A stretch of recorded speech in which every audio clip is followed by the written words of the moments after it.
आज हम लोग का टॉपिक है टिश्यू। टिश्यू को क्लासिफिकेशन देखिए किस तरह से है। पहले व्हाट इज टिश्यू क्या होता है। Tissues are groups of cell, यानी कोशिकाओं के समूह को ही क्या कहा जाता है, टिश्यू कहा जाता है।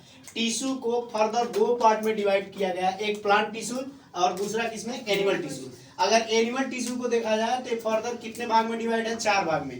पहला इसका क्या है, मसल, और उसके बाद है न्यूरॉन, कनेक्टिव और एडिपोज, जिसे क्या कहते हैं, एपिथेलियल भी कहते हैं।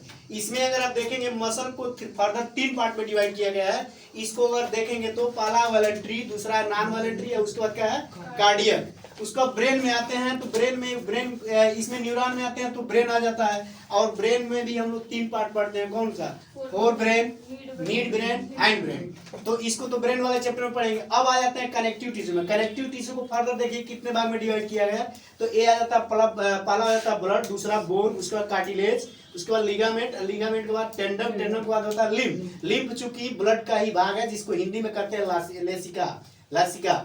उसके बाद देखिए एडिपोज। एडिपोज का मतलब ये होता है जो ये किससे जुड़ा हुआ है, हमारे मांस वगैरह से जुड़ा था। ये जो वसा होती है तो इसके अंतर्गत आ गया फैट, और फैट के अंदर क्या गया, जैसे एस्टमक, एस्टमक जो पेट जो बना रहता है किससे बना रहता है, वसा से।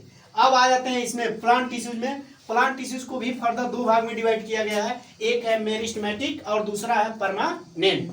मेरिस्टेमेटिक को देखा जाए तो इसमें आता है, पहला आता है एपिकल, एपिकल टिश्यू, उसके बाद आता है लैटरल, लैटरल के बाद आता है इंटरकैलरी, इंटरकैलरी। अब इसको देखेंगे परमानेंट में अगर आते हैं तो परमानेंट को भी 2 भाग में फर्दर डिवाइड कर दिया गया है। पहला है सिंपल, उसके बाद कॉम्प्लेक्स। सिंपल को देखेंगे तो फर्दर इसको 4 भाग में डिवाइड किया गया है। पहला देखिए पैरेन्काइमा, कोलेनकाइमा, स्क्लेनेनकाइमा, और उसके बाद प्रोटेक्टिव। प्रोटेक्टिव को भी अगर 2 भाग में बांट दिया गया है। इसमें देखिए इसमें आ जाता है एपिडर्मिस और एक आ जाता है कॉर्क। उसके बाद देखिए कॉम्प्लेक्स की बात किया जाए तो कॉम्प्लेक्स को भी फर्दर 2 भाग में डिवाइड किया गया है, पहला फ्लोएम और लास्ट इसका क्या है, जाइलम। इतने क्लासिफिकेशन है। तो आप ये समझ करके ये मत सोचिएगा कि बहुत बड़ा टफ है, लेकिन अगर सीक्वेंस से हम एक एक पढ़ते हैं तो स्टडी इसका बहुत आसान है। और लास्ट में ये बताओ टिश्यू के अध्ययन को क्या कहते हैं, टिश्यू के स्टडी को क्या कहते हैं, कौन बताएगा।